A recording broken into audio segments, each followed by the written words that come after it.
तो दोस्तों मूवी की शुरुआत में हमें साइबेरिया के एक लेबर कैंप को दिखाया जाता है जहाँ पर जर्मन कैदियों को रखा जाता है।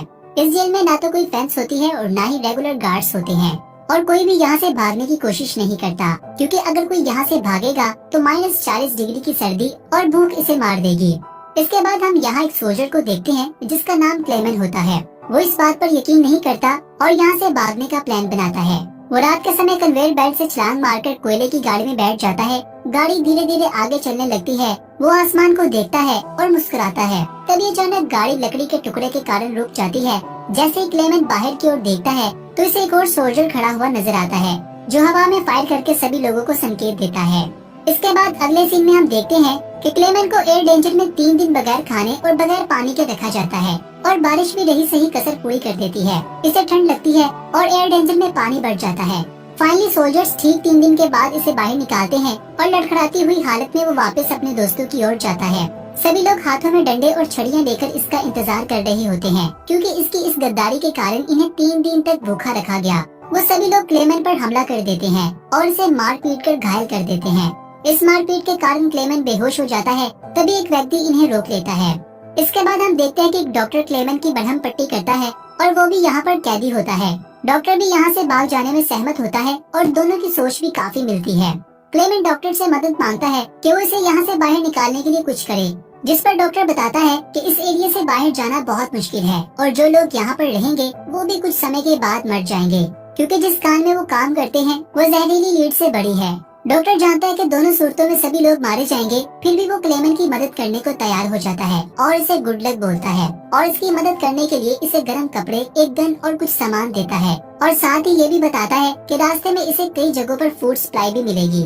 डॉक्टर ये सब कुछ अपने लिए करना चाहता था, लेकिन थोड़े ही समय पहले से पता चला कि इसे कैंसर है और वो वैसे भी मरने वाला है। डॉक्टर एक डब्बा क्लेमेन को देता है जिस पर इसका नाम लिखा होता है। वो क्लेमेन से कहता है कि इसे इसके परिवार के पास जाकर इन्हें बताना होगा कि मैं मर चुका हूँ और तुम सबको बहुत याद किया। इसके बाद अगले सीन में हम देखते हैं कि क्लेमेन रात के समय वहाँ से भागने की कोशिश करता है। सुबह होते ही कैदियों का वार्डन डॉक्टर के पास आता है और इससे क्लेमेन के बारे में पूछना चाहता है, लेकिन ये देखकर हैरान रह जाता है कि डॉक्टर ने अपनी जान ले ली, क्योंकि वो भी जर्मन था। फिर हम बर्फीले रास्ते से होते हुए क्लेमेन को आगे की ओर बढ़ता हुआ देखते हैं। वार्डन अपने सोल्जर्स को 30 किलोमीटर के रेडियस में क्लेमेन को ढूंढने के लिए कहता है, लेकिन इन्हें क्लेमेन नहीं मिलता। सभी लोगों को लगता है कि क्लेमेन मर चुका है, लेकिन डायरेक्टर कहता है कि वो अब भी जिंदा है और वो इन्हें दोबारा से सर्च करने को कहता है। क्लेमेन को वहाँ से भागे हुए 9 दिन गुजर जाते हैं। तभी अचानक वो नोटिस करता है कि एक स्लेड इसका पीछा कर रही है। वो स्लेड से भागने की कोशिश करता है, लेकिन थक कर जमीन पर गिर जाता है और वो स्लेड एकदम से करीब आ जाती है, यहाँ तक कि इसके ऊपर से गुजर जाती है। तभी क्लेमेन को पता चलता है कि वो सिर्फ एक परछाई थी और वहाँ पर कोई भी स्लेड नहीं थी। थकावट और भूख के कारण क्लेमेन को ये सब कुछ दिखाई दे रहा था। जल्दी क्लेमेन का फूड खत्म हो जाता है और वो आसमान की तरफ देखकर चलाता है और खुदा से मदद मांगने लगता है, लेकिन दूर दूर तक इसे बर्फ के अलावा कुछ भी नहीं दिखाई देता। इसीलिए वो अपना सफर जारी रखता है। धीरे धीरे क्लेमेन की हालत और भी खराब होने लगती है और इसका शरीर अकड़ने लगता है और वो लड़खड़ाता हुआ जमीन पर गिर जाता है। कई दिन गुजर जाते हैं। तभी अचानक क्लेमेन नोटिस करता है इसे दूर से किसी चीज की आवाज आ रही है। जब वो अपनी आंखें खोलता है तो इसे एक सील दिखाई देती है। क्लेमेन अपने कांपते हुए हाथों से गन निकालता है और इस सील पर निशाना दागता है, लेकिन इसे एक भी गोली नहीं लगती। क्लेमेन हिम्मत करके खड़ा हो जाता है और इस सील का पीछा करता है, लेकिन बदकिस्मती से बर्फ की सतह टूट जाती है और वो पानी में गिर जाता है। क्लेमेन हिम्मत करके इस सील का फिर से पीछा करता है और आखिरी बची हुई गोली से इस पर वार करता है और इस बार निशाना नहीं चूकता।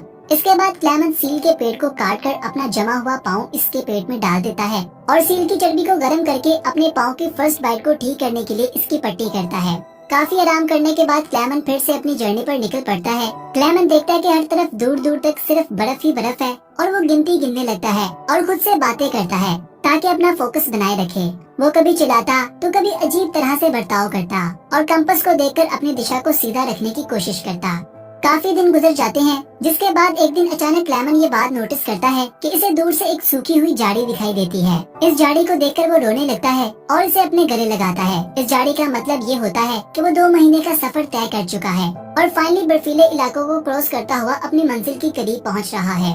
दूसरी ओर हम देखते हैं कि वार्डन अभी भी हार नहीं मानता और क्लेमेन को ढूंढने के लिए इसे वांटेड घोषित कर देता है और इसकी तलाश जारी रखने को कहता है। फिर हम देखते हैं कि क्लेमेन घने जंगलों में आ जाता है, जहाँ आते ही इसका सामना तेज तूफान से होता है और तूफान इतना तेज होता है कि इससे दरख्त भी उखड़ने लगते हैं। तभी अचानक से एक दरख्त क्लेमेन के ऊपर गिर जाता है, लेकिन किस्मत से दो सोना खोजने वाले लोग इसकी जान बचा लेते हैं और इसे वहाँ से निकाल लेते हैं और इसका साथ देते हुए इसे आगे की ओर ले जाते हैं। बाहर का मौसम आने लगता है और वो नदी के रास्ते से अपना सफर जारी रखते हैं और रास्ते में आने वाले खूबसूरत नज़ारों का मजा लेते हुए वो एक दूसरे को किस्से कहानियाँ सुनाते हैं और अपने परिवार के बारे में बताते हैं। एक दिन वो नोटिस करता है कि पानी का बहाव काफी तेज होता जा रहा है। इनकी कश्ती पत्थरों में से गुजरती है, जिसके कारण सैमसन पानी में गिर जाता है और घायल हो जाता है। मेंटन इसकी मदद नहीं करता, लेकिन क्लेमेन पानी में कूदकर सैमसन को पानी से निकाल लेता है। लेकिन मेंटन आगे की ओर निकल जाता है और एक शेल्टर में जाकर सैमसन का सोना चुरा लेता है। इसे लगता है कि शायद सैमसन मर चुका है। वो बाहर की ओर चला जाता है और जब वो वापस आता है तो देखता है कि क्लेमेन और सैमसन वहाँ पर खड़े हैं। सैमसन इसकी इस गद्दारी को देखकर इसकी जान ले लेता है। इसके बाद क्लेमेन और सैमसन फिर से अपने सफर पर निकल पड़ते हैं। मौसम फिर से बदलने लगता है और सर्दियाँ आ जाती हैं और सफर फिर से मुश्किल हो जाता है। क्लेमेन नोटिस करता है कि सामान का बोझ उठाकर सैमसन की हालत खराब हो रही है। क्लेमेन सैमसन से इसका बैग ले लेता है। सैमसन समझता है कि शायद ये मेरा सोना चुराना चाहता है, इसलिए सैमसन इसे बैग से जोरदार धक्का लगाता है, जिससे क्लेमेन खाई में गिर जाता है और बेहोश हो जाता है। होश आने पर इसे पता चलता है कि इसे भेड़ियों ने घेर लिया है और वो अपनी जान बचाने के लिए एक बारीक से दरख्त पर चढ़ जाता है। भेड़िए इसकी पैंट को नोचने लगते हैं। इतनी कोशिश के बावजूद भी क्लेमेन इस सूखे पेड़ समेत जमीन पर गिर जाता है। वो भेड़ियों का शिकार बनने ही वाला होता है कि उसे गन के चलने की आवाज सुनाई देती है और कोई एक एक करके सभी भेड़ियों को मार देता है। तो दोस्तों, यहाँ पर हमें पता चलता है कि कुछ कबीले वालों ने क्लेमेन की आवाज सुन ली थी और वो इसकी मदद को आ जाते हैं। वो क्लेमेन को अपने कबीले में ले आते हैं और इसकी मरहम पट्टी करते हैं और इसका ख्याल रखते हैं और जल्दी क्लेमेन पहले जैसा हो जाता है। वो लोग बहुत अच्छे होते हैं और इसकी मदद करके काफी खुश दिखाई देते हैं। इस कबीले के लोग काफी मेहनती होते हैं। क्लेमेन और हार्डर्स के बीच में काफी गहरी दोस्ती हो जाती है, लेकिन क्लेमेन के भागने की खबर कबीले तक भी पहुंच जाती है और क्लेमेन के पास इसके सिवा और कोई रास्ता नहीं होता कि वो यहाँ से निकलकर अपने रास्ते की ओर बढ़े, ताकि कबीले वालों की जान बच जाए। सभी लोग क्लेमेन से विदा लेते हैं। कबीले के लोग क्लेमेन को कुछ खाने की सप्लाई और एक शिकारी कुत्ता देते हैं, जो सफर में इसकी मदद करेगा। इसके बाद हम देखते हैं कि 1 साल का समय गुजर जाता है और क्लेमेन के लिए ये सफर इस कुत्ते के साथ और भी आसान हो जाता है, क्योंकि वो अकेला महसूस नहीं करता। क्लेमेन एक लैम्बर मिल तक पहुंच जाता है, जहां काम करने वालों को क्लेमेन का कुत्ता मिल जाता है। कुत्ता उन पर भौंकने लगता है और वो उसे शूट करने लगते हैं। तभी क्लेमेन इसे आवाज देकर अपने पास बुला लेता है। वो लोग इसकी मदद करते हैं और इसे खाना देते हैं, यहाँ तक कि इसे जर्मनी की ओर जाने वाली ट्रेन पर भी बिठा देते हैं। इस लैम्बर मिल का मालिक क्लेमेन को पहचान जाता है और वो वार्डन को इसके बारे में बता देता है कि क्लेमेन इसे मिल गया है। वार्डन कुछ सोल्जर्स को स्टेशन पर रहने का ऑर्डर देता है ताकि क्लेमेन को गिरफ्तार कर सके। क्लेमेन जैसे स्टेशन पहुंचता है तो इसे दूर से ही हलचल महसूस होती है, जिसे वो भांप लेता है और वो इस ट्रेन से उतर जाता है और छुपने की कोशिश करता है। लेकिन तभी इसकी नजर वार्डन पर पड़ती है, जो ट्रेन के हटते ही इसके सामने खड़ा दिखाई देता है। क्लेमेन का कुत्ता वार्डन पर हमला कर देता है और इसके चेहरे को काट लेता है। यहाँ क्लेमेन को फिर से भागने का मौका मिलता है। वार्डन इस कुत्ते की जान ले लेता है। क्लेमेन को इस बात का काफी दुख होता है, लेकिन वहाँ से भागने के अलावा इसके पास कोई भी चारा नहीं होता। इस कुत्ते ने अपनी वफादारी साबित करके क्लेमेन को एक नई जिंदगी दी होती है। क्लेमेन एक बार फिर से चलती हुई ट्रेन पर कूद जाता है और वहाँ से भाग निकलता है। किस्मत इस बार भी इसका साथ देती है। इसके बाद हम देखते हैं कि काफी समय गुजर जाता है और 1952 का साल होता है, जहाँ हम क्लेमेन को देखते हैं, जिसकी दाढ़ी और लंबे बाल दिखाई देते हैं और इसकी हालत काफी खराब होती है।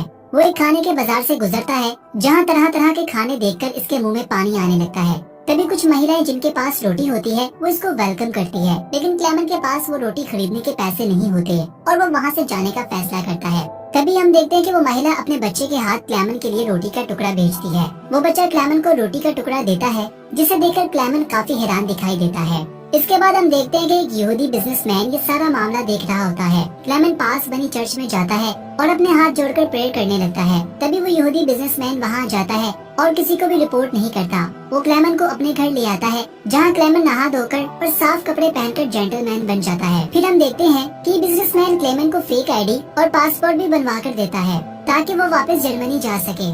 क्लेमेन इस व्यक्ति से विदा लेकर सोवियत बॉर्डर पर पहुंच जाता है और अपने डॉक्यूमेंट्स दिखाता है। किस्मत से चेकिंग वाला भी इसे जाने देता है।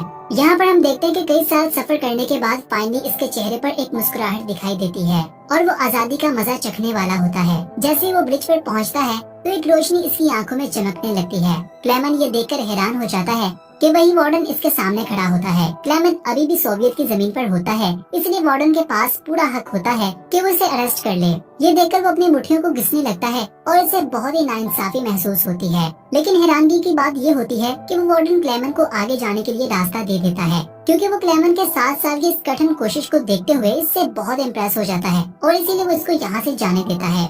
यहाँ पर हमें दिखाया जाता है कि क्लेमेंट के साथ साथ वो सोल्जर भी एक विनर होता है। इन 7 सालों में सोवियत और जर्मनी में हर जगह क्लेमेंट का ही चर्चा होता है। वार्डन क्लेमेंट के हौसले को दाद देता है, क्योंकि इसे जिंदगी का सबक मिल जाता है कि अपने परिवार से ज्यादा अहम कुछ नहीं, और अपने परिवार की खातिर इसने सारी रुकावटें पार करके ये साबित कर दिया कि जंग में कुछ नहीं रखा। क्लेमेंट बड़ी आसानी से ब्रिज को पार कर लेता है और इसके बाद कई दिन का सफर करने के बाद फाइनली एक बर्फीली रात को क्लेमेंट अपने घर तक पहुंच जाता है, जहां वो खिड़की से अपने परिवार को देखता है। इसकी बेटी और पत्नी चैन से अपनी जिंदगी जी रहे होते हैं। वो इन लोगों को देखकर काफी खुश होता है और इमोशनल भी हो जाता है। इसी समय वो नोटिस करता है कि इसकी बेटी और पत्नी चर्च में प्रेयर करने के लिए घर से बाहर निकलते हैं। क्लेमेंट खामोशी से इनका पीछा करता है। फिर हम देखते हैं कि क्लेमेंट की बेटी अपने पिता के आने को भांप लेती है और पीछे मुड़कर देखती है और बहुत ही खुश हो जाती है और अपने पिता को गले लगाती है। क्लेमेंट की पत्नी को अपनी आंखों पर विश्वास नहीं होता और वो उसके चेहरे को हाथ लगाकर ये कंफर्म करती है कि क्या ये सच में है। इसके बाद परिवार के लोग एक दूसरे को गले लगाते हैं। इनकी आंखों में खुशी के आंसू दिखाई देते हैं और ये सारा मंजर एक सपने की तरह लग रहा होता है। और इसी मंजर के साथ ये मूवी अपने अंत को पहुंचती है। तो दोस्तों, कैसी लगी आपको आज की हमारी एक्सप्लेनेशन? अगर आपको हमारी मूवी की एक्सप्लेनेशन अच्छी लगी है तो इसे लाइक कीजिएगा, और अगर आप कमेंट बॉक्स में हमें ये जरूर बताइएगा कि आपको इस मूवी का कौन सा सीन सबसे अच्छा लगा। तो मिलते हैं आपसे फिर से एक और नई मूवी के साथ।